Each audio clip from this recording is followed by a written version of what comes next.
Okay. All right, we're gonna start all over. I You tell got you. it. All right. No, we're not starting all over. All right. That, you know. Let's ask Fawn Carter. Are we hearing sound now? Thumbs up. I tell you, you know what? Thank you for watching. First of all, thank you for watching and keeping us doing abreast of what's this going stuff on. live. Like I said, Vanessa Moss, my co-host, Allan Lengel, my co-host. Listen, it's an adventure every week. She says yes. Okay. All systems go. All right. We can't blame it on the Hank. Hello, No. Houston. We've got. We got a problem. Well, let's start with our outrage of the week. Well, listen, if you are watching the show, before I start the outrage, if you're watching our show, you know about our show, we want you to like, share, and subscribe. We're here every Saturday from 10 to 11 o'clock. Our show is live. We're here on the corner of Trumbull, Michigan at McShane's. So my outrage is, I was going to initially talk about Tim Scott, but I found an article that's very interesting. I think it's outrageous. We have an example of the lack of justice for 911, for the 911 community due to the hands of our own government. And what am I talking about? I'm talking about a military judge in Guantanamo Bay ruled that one of the 9/11 defendants is unfit for a military trial. Why? Because he was beaten up pretty bad. He's been tortured for 20 years. Tortured. 20 years. And he is now psychotic. So he cannot stand trial. So the CIA decided that they were going to abuse this man, take justice into their own hands. Their job was to apprehend these defendants, right?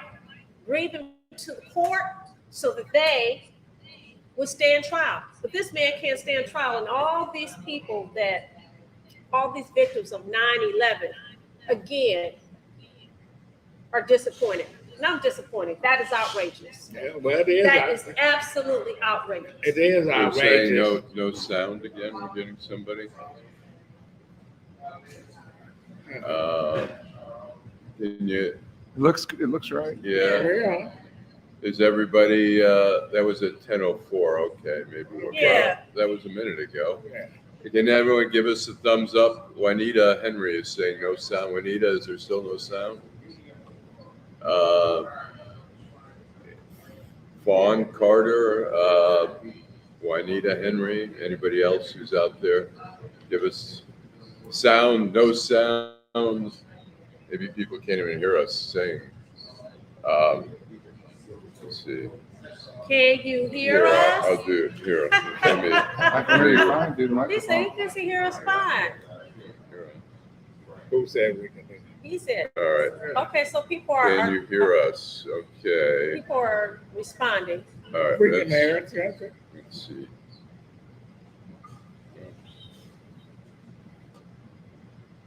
Can you hear us? Let's see. I can hear you. Okay. Yeah. Fawn says yes. Well, All right. listen, and Lengel, you've been drinking overnight.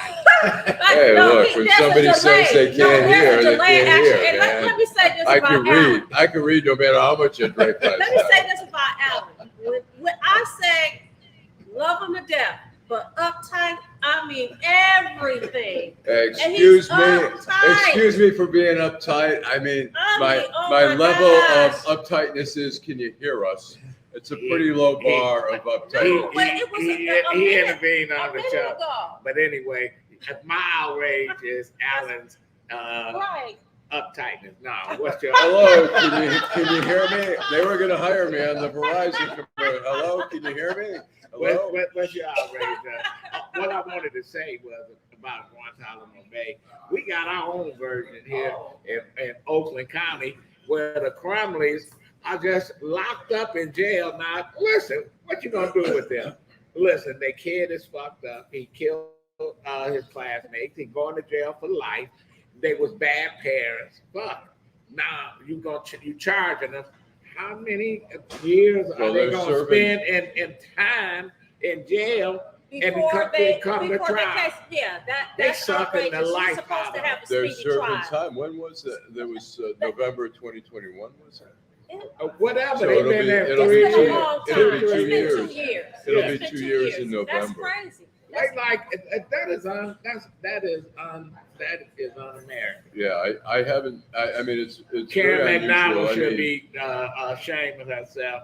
She's sucking it to the like you suck on a pork but chop. look, the judges are the ones who are making the final Yeah, determination. exactly. Their I'm like, you lawyers said are. Karen McDonald, she don't have control over that. Yeah, Yes, she do. She No, need she to, does well, she need to not. let them out on bond. yeah. I mean, they should No, be let but on bond. the They've already judge served a Makes sentence. that determination, Oh, right? I forgot. I'm dealing with a legal So I mean, expert. yeah, you can't say that. It's not her fault. Well, anyway, that's my outrage. I was gonna have something else. Well, say something else and be go, right about it. go ahead.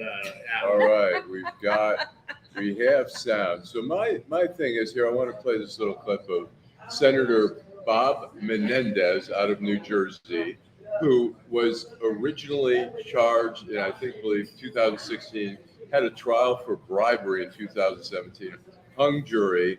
The prosecution initially said we're going to go after them. The judge dropped some cases as a result of some Supreme Court rulings. They decided, screw it. 2018, he gets right into it again. And here's a little clip, just a little background for those who may not have followed some of it. But Affect influence. Here's some of the details that we're learning from this indictment. So we learned that authorities had executed a search warrant on the senator's home in New Jersey in June of 2022 and on safety deposit boxes they had. And what they found when they executed this search warrant was $480,000 in cash placed in envelopes and at times stuffed in jackets, including jackets that say the senator's name on them. We also learned that they found gold bars that they would receive from one of the businessmen. And those envelopes of cash, the authorities said that they found the DNA of another one of the businessmen on that, tying them to them. They also found a luxury vehicle that a third businessman had given the Menendezes, and they also alleged that they had received these payments for a home mortgage. They'd received no-show jobs and also that luxury vehicle. well, first of all, I mean, the guy's an outright crook. He got away with murder last time. They've got him.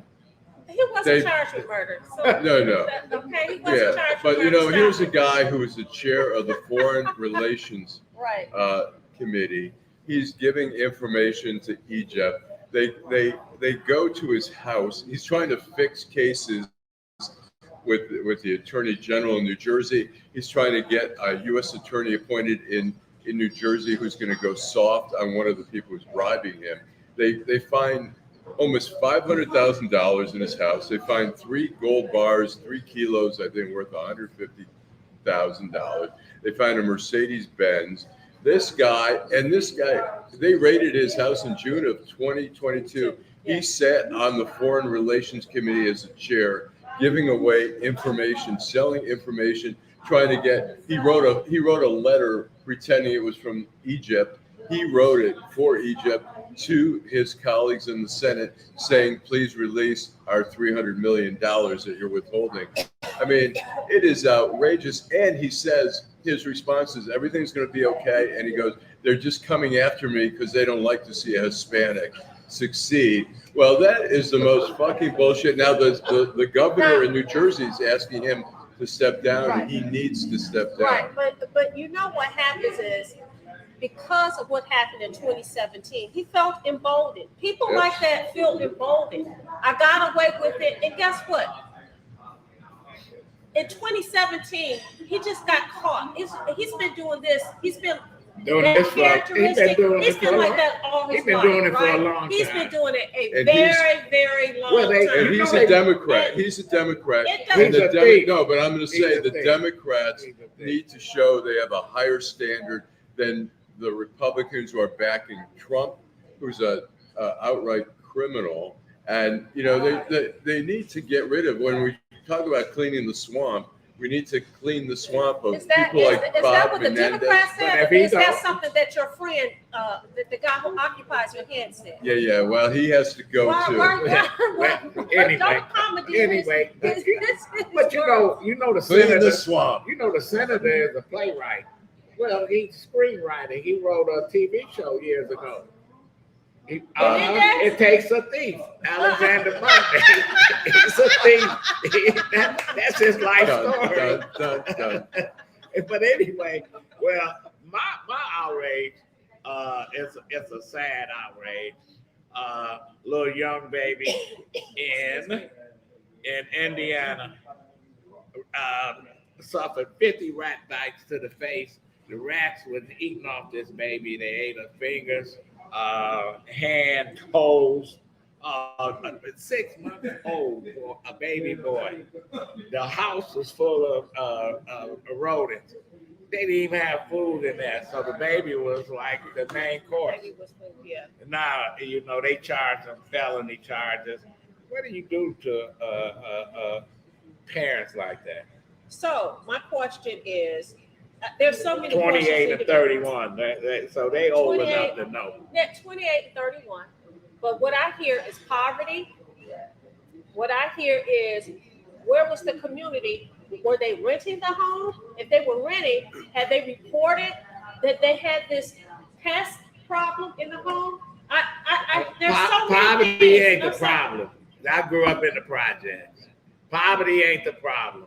And you know what? You take care of your kids. I'm not saying that they shouldn't. Listen, I'm saying there's more to the story than what you're reading. Well, There's the story I the see, story than what you're reading. they serve their baby up as roast for some rats. Listen, they were living there too. Well, they grown. They can walk. They can run. They can kick at a rat. So But I mean, a it's 6-month-old sad can't do all nothing. around. 28 and 31, But they're very young. They need to. They're very young. 28 and 31. That's young. Listen, that people are they old enough to know? Don't make a I'm baby. not saying that they're not Don't old enough make to a baby. know. And You I'm need not to be saying that it's not- sterilized. I'm not She saying need to it's have not her shit cut outrageous. off. But there's always another side, another layer to the story. And now It's very sad. I know it is. And that baby will never be the same. That's my outrage of the month. We're going to take a break. We're going to come back with Sid Bogan. Fascinating story with Sidney as the former deputy police chief, Detroit Police Department, the transit chief, and he's head of security for the Great Lake Water System. Detroit Water System. Well, I don't even, let me leave that alone. Yes, please. Okay. But we'll be back. He's going to talk about his new adventure. I'm Wayne County Treasurer Eric Sabri. We are living through unprecedented times. As a result, the Michigan Homeowner Assistance Fund was created. This fund, administered by the state of Michigan, is designed to help homeowners cope with pandemic-related hardships, such as delinquent property taxes. Residents may apply for up to $25,000 to help cover 2019, 2020, and 2021 tax years. Previous year's taxes must be paid in full or in a payment agreement with the Treasurer's office. Eligible homeowners must have a qualified financial hardship that occurred on or after January 21st, 2020. You must currently own and occupy your home as your primary residence and must have owned it since January 21st, 2020. To see if you qualify, please visit waynemetro.org, call 313-388-9799, or email taxinfo@waynecounty.com. We're here to help. Brenda. We are the back. one that passed away. We are back. Yeah, we're back with Sid Bogan. I've been knowing Sidney forever. We were in the Marine Corps together. Oh, wow. Yes. Listen, I remember I asked Coleman Young. He asked me one time. He said they was looking to make a new police chief. I said, I know a person that's already a cop. He'd be a great chief. He said, who is it? I said, Sidney Bogan. He said, who the hell is Sidney Bogan? But then he went and started asking people. He said, oh, I come back next time I saw him. He said, yeah, very impressive. That's it. When you gonna retire, man? My wife won't allow me to retire. I retired for about maybe 3 or 4 months. She was still working with the board. I fixed her breakfast. I did everything to try to keep her. She said, oh, no. She said, when I go to work, everybody's going to work. Well, anyway, you just been appointed what? Well, the as you probably know, for those who are Michigan State alumni, that we have an interim president right now. So there's a search committee that was actually identified, and I was selected, as you're probably aware of. They had a very tragic situation that dealt with public safety, and they want to make sure that they actually focused in on for the safety of the students as well as for the community at large. So they were looking around. They did not want someone from the local area, and their search ended up grabbing someone from Detroit to try and make sure that the next selectee makes that a focal point. Black excellence. That's awesome. That's Can you awesome. tell us what has been done since that tragic shooting to make campus safer? Well, I did attend a situation where there is still some things that they're trying to do to shore up. I don't have all the particulars, Right. but they have stepped up to it and are utilizing best practices to ensure that anyone that attends there is going to be as safe as they would be in any other venue throughout the country. And it seems like there's a balancing act between trying to have open access to the campus and at the same time having safety. How do you balance that? You actually put your finger on the pulse of the debate that's going on for those of us who like the mere fact that we can come in and take advantage of our taxpayer dollars. Right. So that is the balancing act that they're dealing with right now, because no one wants to feel like their campus is an armed fortress. But you know, when I first went up to school, U of M didn't have a campus police. Dorms were 24/7 open. You can just go to any How long dorm. ago was that? You know, that's not 50 years ago. Yeah, I'm just messing with you. there's no question. So now we talking about all the ills and whatever that's in the community. Follow these students right up. What do you do? Well, one thing I know when I go up there, despite the fact that there are different, more structured ways of dealing with it, it is very, very seamless. You don't see an armed presence or anything of that nature. I think they have married technology along with the personnel so that the students still feel free that they're coming up. But you can just imagine how, if you're a father or mother, how you're concerned. You scared? Yes. Let me ask you this. As the head security person, do you talk to other people at other universities that hold the same position that you do? And do you guys have like a hodgepodge of ideas as to how to keep not just your campus safe, but what other campuses are doing to keep children safe? Well, you call that best practices, and of course, all of the chiefs, not just for college, but high school, all of the other police departments, they have conversations and communication with each other and utilize some of the same methodologies. As you can imagine, Michigan State, U of M, Wayne State, those R1 institutions, all of those folks, meaning the heads of security, stay in constant contact with each other. Every practice that we have out there that has been proven, they're utilizing. So, and in addition to that, a good many of them go also attend the Federal Bureau of Investigation National Academy, and there are other major law enforcement institutions that they deal with, so they can discuss these issues and borrow practices from one another. Do you have a vote? Do you have a vote on who the next president gonna be? Well, the search committee, that's the reason they want input from the community and input from the student body and so forth. So it is made up of folks from each cohort so that they do have an opportunity. I was going to say, in terms of the security of the campus and stuff, it's a huge, I don't know how many, 45,000 students, give or take.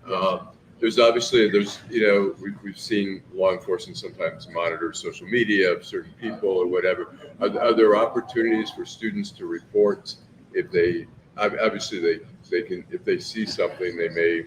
Do we ever see that happen where somebody says, you know, there's a student in our dorm and he's posting these things on Facebook, violent videos, or he's talking about?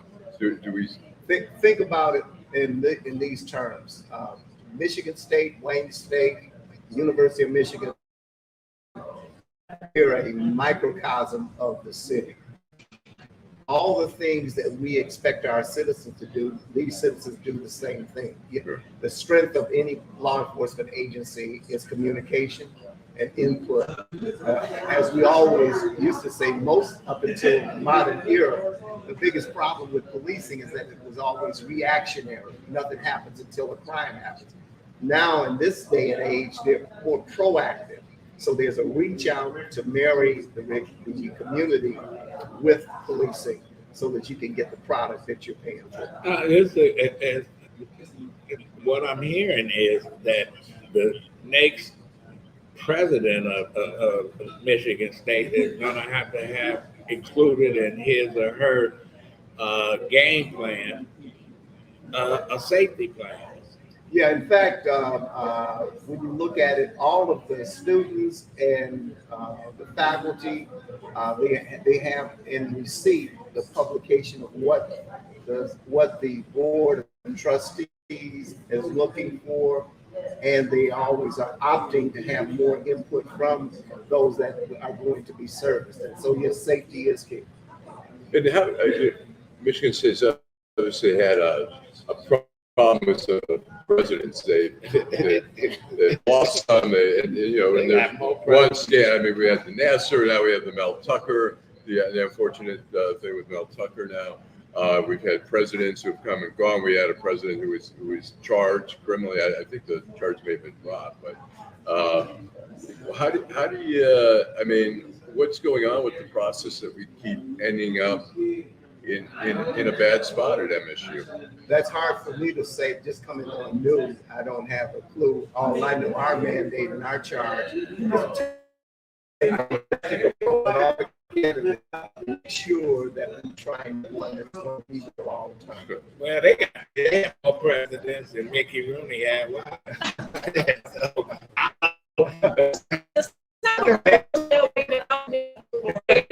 Let's tell you know, whoever comes aboard, they has to make. I got a great niece that goes to Michigan State. They're terrified up there. You know, they're on pins and needles, even though trying to be a student. Right. When you're in school, you know, it's like you just on campus.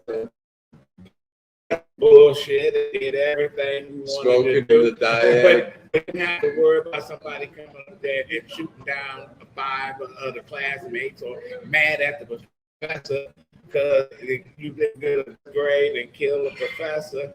It's just unbelievable. Well, as you say, the college campus is a microcosm of the world. I mean, everywhere we go now, you could be going in the grocery store. I think about it sometimes. I walk in the grocery store and I'll think for a second and I go, okay, I got to push it out of my mind because I got to get food. But that is true. You go to the movie theater, you go to event theaters. And that's something that is always on your mind. I remember they had a shooting, remember the old AMC up in Southfield? Yeah.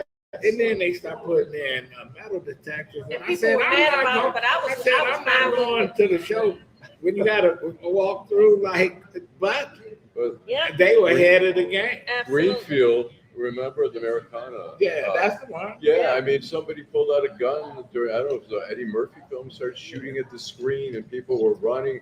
A woman ran onto Greenfield, got hit by a car. I mean, then they started having, you know, they had security guys with Glocks. They had metal detectors, and wow, it's amazing. You should think we should speak about that. But while I was still with the Detroit Police Department, one of the biggest pushbacks that the executive court had with the chief was the fact that they wanted to start putting metal detectors in precincts. Mm-hmm. Now, we really view the precinct as a community asset Right. and wanted people to feel free to come and go, not like the airport or anything. So for the longest, there was a pushback. Now, as you can see, there are metal detectors. I don't know if they're in every precinct, but they are. We used to make fun of the suburban police departments that had plexiglass or bulletproof glass, and you had to sort of go through whenever you want to talk to the police, you had to get cleared and so on and so forth. So the times changed to where now it's sort of accepted. I mean, And you you know, see, I was going to say Go this. You see the metal detectors on the riverfront. On the Right, weekends, right. there are metal the detectors Jazz on the Fest, riverfront. the Jazz But, Fest, I mean, if you walk, Dally in the Alley. yes, if you walk down the riverfront, I'm telling you, every weekend there I, are metal I detectors. thought when I see Comerica, it's the same. It evolved just like security on airplanes. Yes. You used to can walk up and buy a ticket, then That's show right. ID, get on. You could take a bomb on the plane, Yes. and they didn't know you had anything. That's right. So, but you can't do that now, and you can't really go into a dormitory. They all locked. You got to have keys or whatever security. If you recall, Adolph, you hate to take credit for the fact that folks have taken their shoes off at airports, but if you remember, right here in Detroit, the guy with the sock bomb, which we prosecuted here in Detroit, that's why that happened, because he smuggled his socks had something they could take down. So, but anyway, in closing, I just want. one more question. Go ahead. Yeah. I was going to make a statement. I remember, I mean, now you go to Comerica Park, which is amazing, such a big stadium, and you have to go through a metal detector. I remember when I was at the Washington Post way back, it was probably like 2005 or something. It was the MCI Center, now it's the Verizon Center. The Wizards were playing, and Bill Clinton was coming to the game, and they put up a metal detector, and I thought, holy shit, how could they possibly do a whole stadium with metal detectors? And now it's so common everywhere. Ain't no question. What is the time frame? I'm sorry. Time frame for a new president? We're trying to do that as quickly as possible. Hopefully, I would think we don't have any, we're still constantly looking at, there's lots of progress going on, but we want to put one in place as soon as possible. Okay, we're going to have you back on, Sid, and we're going to talk about Detroit water. And maybe we can get your boss, Gary Brown, another ex-Marine, to come on here and talk about what's going on, because water always an important topic in Detroit. Sidney Bogan, Okay. Chief of Security for the Detroit Water Department, a member of the search committee for Michigan State, new president. Thanks, Sid. Thank you very much for it. Thank you. Nice meeting you. Congratulations. We're going to take a break, and we're going to bring our next guest up, Tammy Daniels from the Detroit Land Bank. I'm Wayne County Treasurer Eric Sabri. We are living through unprecedented times. As a result, the Michigan Homeowner Assistance Fund was created. This fund, administered by the state of Michigan, is designed to help homeowners cope with pandemic-related hardships, such as delinquent property taxes. Residents may apply for up to $25,000 to help cover 2019, 2020, and 2021 tax years. Previous year's taxes must be paid in full or in a payment agreement with the Treasurer's office. Eligible homeowners must have a qualified financial hardship that occurred on or after January 21st, 2020. You must currently own and occupy your home as your primary residence and must have owned it since January 21st, 2020. To see if you qualify, please visit waynemetro.org, call 313-388-9799, or email taxinfo@waynecounty.com. We're here to help. Okay. Just like old times, we got Tammy back. Tammy. Well, welcome back. Good morning. Thank you for having me. I'm glad to do that. Well, I thought about you. I was reading a column somebody wrote about the land bank, and I know that's why I got you here. That's why I got you here. tell us what's going on. Let me introduce Tammy Daniels from the Detroit Land Bank Executive Director. Hadn't had you on in a while, but thanks for coming on this nice, bright, sunny day. What's happening over there? Well, we just are trying to work ourselves out of structure. We have about 5,000, little 5,000 structures left. More than half of them have to be demolished. And we're selling the rest. So How long is that going to take? We are on track to finish it up by the end of 2024, sometime in early 2024. And is that the end of the land bank at that point? At that point, we still have about 60,000+ pieces of vacant land. Oh, wow. Yeah. So what do you do with, how's that going to? So, we are constantly thinking of new policies. So, we have a bunch of policies geared at turning that property to residents, side lots, neighborhood lots, where residents can take advantage of the program. Buy land for a very inexpensive price, $100 for a side lot, wow. $250 for a neighborhood lot. We also do projects with our community partners, churches, block clubs. They can also access land at discounted prices. We're going to do community projects, things that are community based. And so if somebody wants to buy some land, like $250, what is their obligation in terms of upkeep and are there taxes on that? So there's taxes. So on side lots, it's $100. And there's, you buy it, and it's yours. There's no obligation other than the ones the city imposes. But for neighborhood lots that are $250, there is an obligation that you maintain it for 3 years, or you could take it back.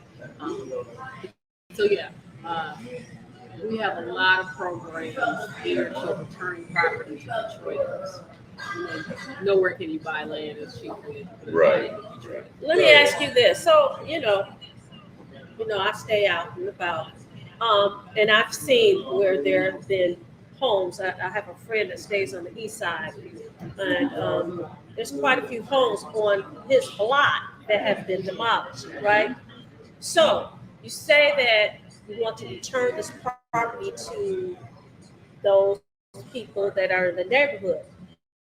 So my house is 2 houses on my block, and almost every house on the block has been demolished.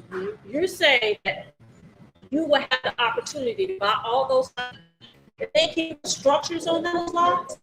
So side lots are defined as vacant lots adjacent to your property. So Okay. the lots immediately abutting your property are $100, and those that are further out are $250. But you could, as long as you follow the city's permitting process, you could build on those lots. If it's big enough, you could. Yes.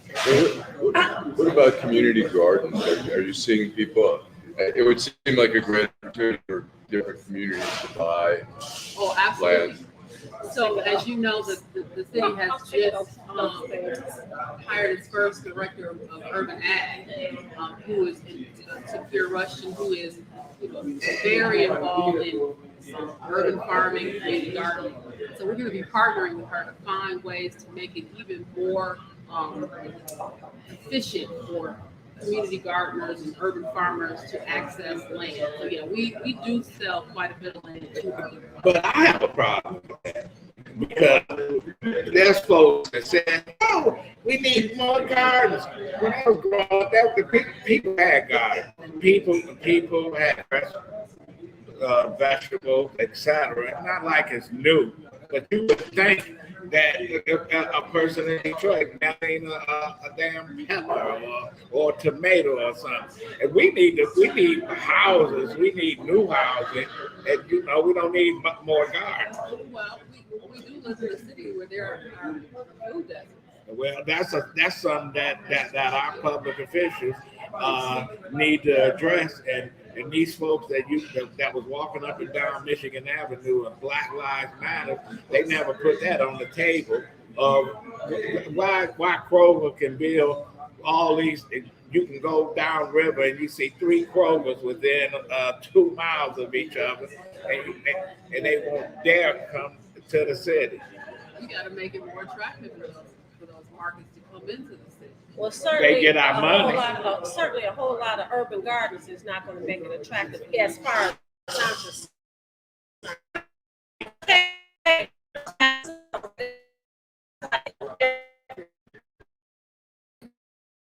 The alternative for vacant land, illegal dumping. You got to choose.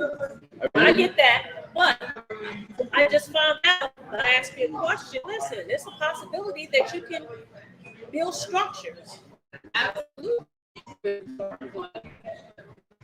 Person who wants to build has to buy land. And Right. So you have urban farmers who are actively activating land,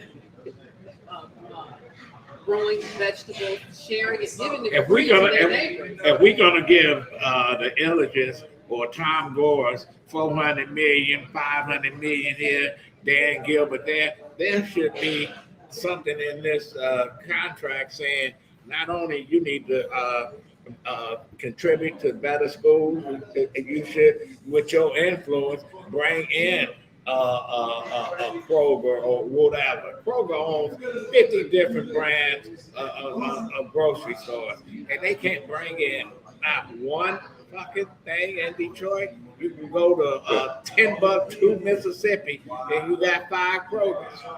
I agree with you on that, but I'm going to say this. If you drive through the city, you drive down many streets, Grand River, Oakland, whatever, there's so much vacant land. Why in the interim?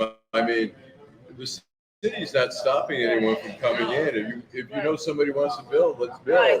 But Right. at the same time, why not? I see it as like there's some life there in a garden. And in the meantime, I also wonder, I was going to ask you, as you know, I know it's been brought up before, whatever, but we have so much vacant land. Why do we not try to attract some of the, the immigrants from like Haiti and Mexico and Ukraine? We have this huge, I mean, we've seen it in Bangalore, where the Bangladeshis realize, oh my God, we have people coming directly from Bangladesh. We have people coming from Queens, New York, who said, oh my God, you can actually buy a house in Detroit, an affordable house. You can live here, and they've created a community there where they've got their own stores, they've got their own little community there, And they have access to money, Allan. Well, I don't know. A lot of the have Bangladeshis are very. There's a lot of poor. So they not all come over here like Shree with $20 in their pocket. but to piggyback on what you're trying to, what I think you're getting at, I'm going to ask you this question. Does the land bank actually have a program where you reach out to people in those communities? Hey, you can buy a house for, X amount of dollars, or you can buy a lot for $100, but you have to own it. You have to own the property in order to buy it, right? You have to actually. Okay. So in order to get that preferred pricing, you have to be a Detroit resident occupying your home in order to get that preferred rock bottom pricing. Okay. But that does not prevent someone else from coming in and applying to buy lots to do other things on them. It's just not at the rock bottom, the rock bottom rate. Okay.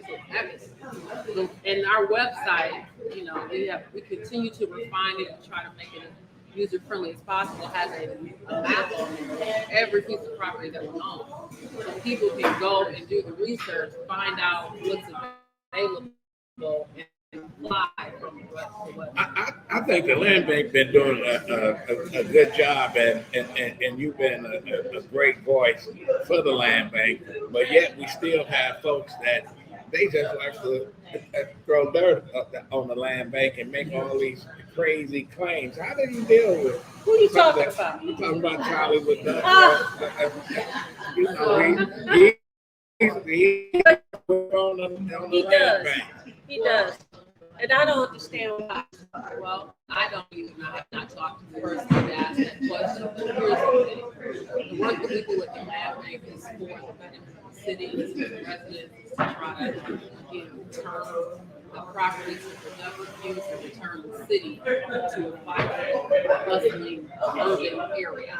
And so I can't trying to, execute that mission, worry about somebody who's writing things that, is old, this stuff he's rehashing things from 6, 7 years ago. A lot of that is hype. A lot of that But Tammy, people make all these claims about Detroit. Only 2% of the people can read, and they don't have this. You hear all this shit, and you say, "Damn." I find myself arguing and debating with folks saying, "Where do you get all this silly ass information from?" Let me ask you this: how old is the land bank? How long has it been? This version of it. Okay. Yes. Your version. Yes. Version. Your So version. I came to the land bank in 2015. At that point, I'm sorry. I came to the land bank in 2015, and at that point, it had been around for a couple of years prior. So it's over 10 years old. Over 10 years old. Okay. Okay. All right. Okay. And so we have demolished over 25,000 structures. We have sold over 17,000 structures. We have sold almost 25,000 pieces of land, vacant lots to individuals. And the majority of our sales are not to developers, or not to out of state, out of country. No, it's to the Detroiters. Over 70% of our sales are to African Americans making a very low to moderate income who see it as an opportunity for home ownership or for ownership of land. So it is still, in my mind, the best deal in town. It's the best opportunity for people to build wealth, generational wealth for themselves and their family. And our houses, we have about 2,600 structures, salvageable structures left. Those structures do need a lot of work. So, we work with people to take that chance and try to take on a land bank effort. We work with them. Most people are in our compliance pipeline for well over a year, almost 2 years. But as long as they're showing progress towards the goal, we continue to work. Let me ask you this other question. Before you go, we'll take a break and we'll come back and we'll wrap it up with Tammy Daniels from Detroit Land Bank. I'm Wayne County Treasurer Eric Sabri. We are living through unprecedented times. As a result, the Michigan Homeowner Assistance Fund was created. This fund, administered by the state of Michigan, is designed to help homeowners cope with pandemic-related hardships, such as delinquent property taxes. Residents may apply for up to $25,000 to help cover 2019, 2020, and 2021 tax years. Previous year's taxes must be paid in full or in a payment agreement with the Treasurer's office. Eligible homeowners must have a qualified financial hardship that occurred on or after January 21st, 2020. You must currently own and occupy your home as your primary residence and must have owned it since January 21st, 2020. To see if you qualify, please visit waynemetro.org, call 313-388-9799, or email taxinfo@waynecounty.com. We're here to help. Okay, we're back, and we're going to wrap this up. Before we go, Allan. I've got a question. I'm curious. I know for a while there was a period where we saw like Chinese investors buying a lot of homes unseen. They'd be like, "Yeah, $2,000, get me 10 of those." I get in neighborhoods they've never seen before. Do we see that happening? Early in my tenure at the land bank, we did see a lot of foreign investors coming in and buying. But remember, when we sell property, we sell it with rehab obligations. So you can't just, unlike buying from the Treasurer, you can buy and sit on it. The land bank, you have to rehab. So we have seen less of that those type of purchasers coming in to make purchases. But they still do occur. But they just have to understand that you have to immediately start working on it. You can't just sit on it. So, when you have something like what Adolph was alluding to earlier, when you have people doing, I call them hit jobs, and the land bank has been beat up on. So you have the bruises. What are you doing as the CEO to say, hey, what you are hearing is just nonsense. This is what we're actually doing. What are you doing in the community to get the word out that this is a community program? The Detroit Land Bank is for the community, and this is what we're doing. What are you guys doing? So, COVID, in the past, it really hasn't. But during COVID, we weren't able to be out in the community at all. And I really believe that really had a severe negative impact. So this summer, we have been in the community constantly. We've had several fairs and we've been in the community selling lots, vacant lots. So we've done it in all but D1 and D7. And we're going to be doing that next Saturday. We'll be doing it. A Lots and Lots fair at Cromwell Recreational Center on Lassa on Saturday, September 30th from 10 to 2. We have done a compliance fair. We've invited people who purchased homes from the land bank to come out to Northwest Activity Center and come and sit with compliance reps and help them, walk them through like, okay, here's what you need to do to get back on track. We had over 600 people come to that fair. We have our annual buyback event where we have reconnected people who have a connection with land bank homes, who've been living in the home, have done repairs to it. 135 families this summer got the deed to this house that they had been living in because they were able to show a connection and show that they had somehow been defrauded out of their home. So we are constantly in the community. We have also launching this fall our building block event where we go into communities where we have a significant inventory of vacant structures that are available for sale, and we do a marketing event where we walk people through all of the houses. These are all available, and what you find is there's a momentum. When people see that other people are working, Right.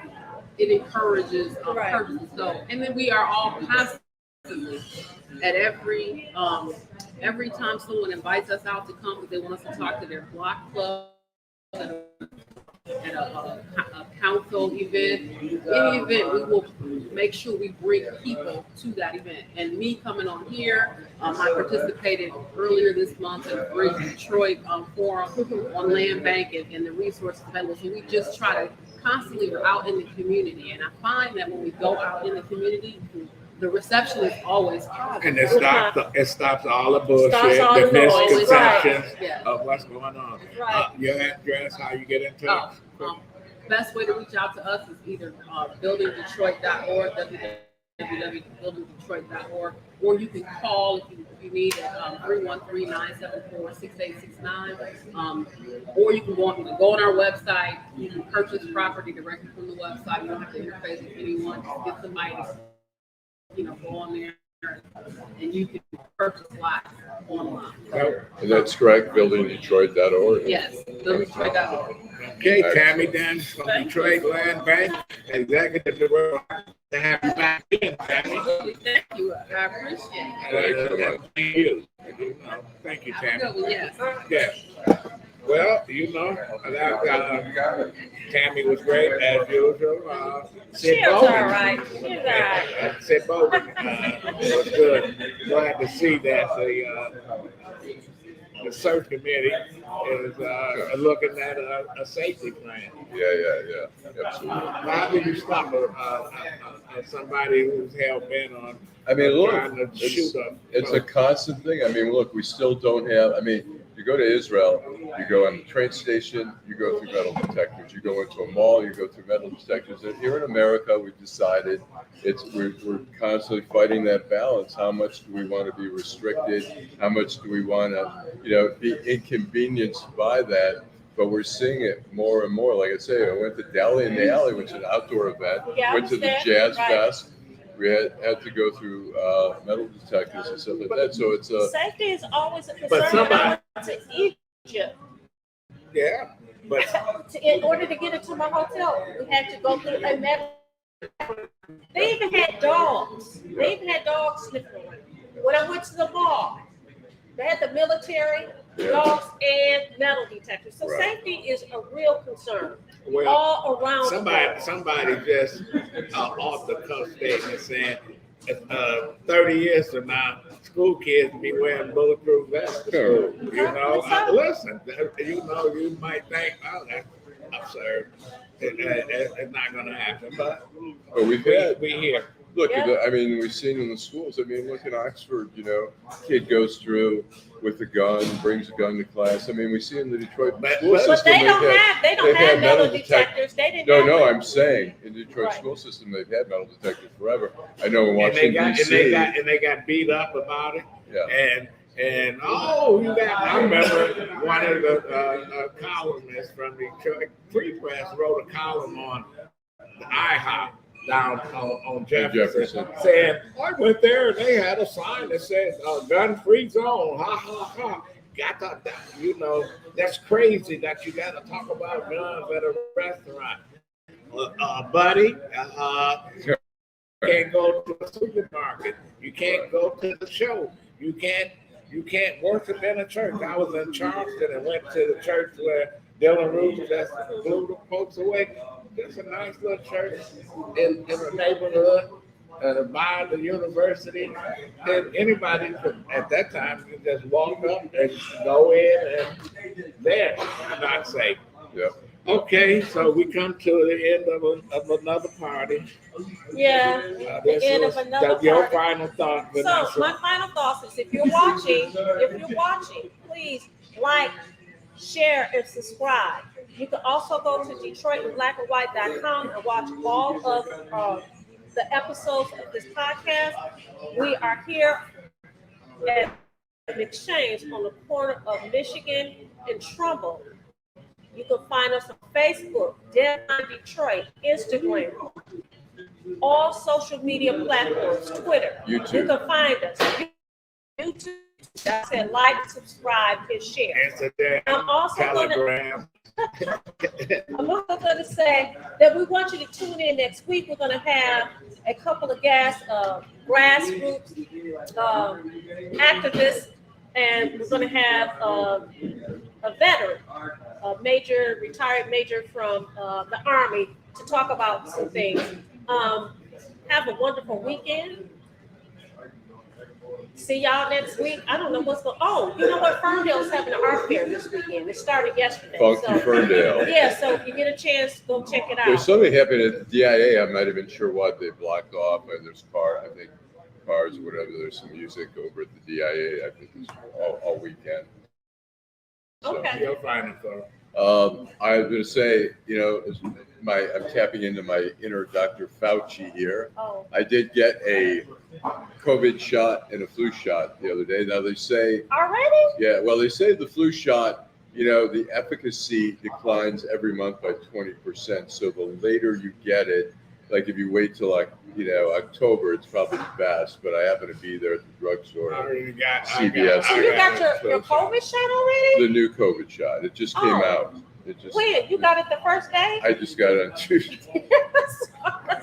Hello? No, they had it a few days already. Okay. But yeah, you can get, Lengel hijacked the truck, and he took it himself. Dr. Allan Fauci. getting one every other day. No, just kidding. But it is out there. It's optional. There's some different opinions on whether to get it or not, but a lot of people are, recommending that you do get it. I'm sure Mr. DeSantis is upset that you're talking about it. And Yes. I know we're all familiar with what he said about Fuck Ron DeSantis. what he would do. if That he guy becomes is sinking. president. That guy is sinking quickly. He's going nowhere. Crazy. I'm like, you just say anything. Anything. He's sinking like a sub that go under the water.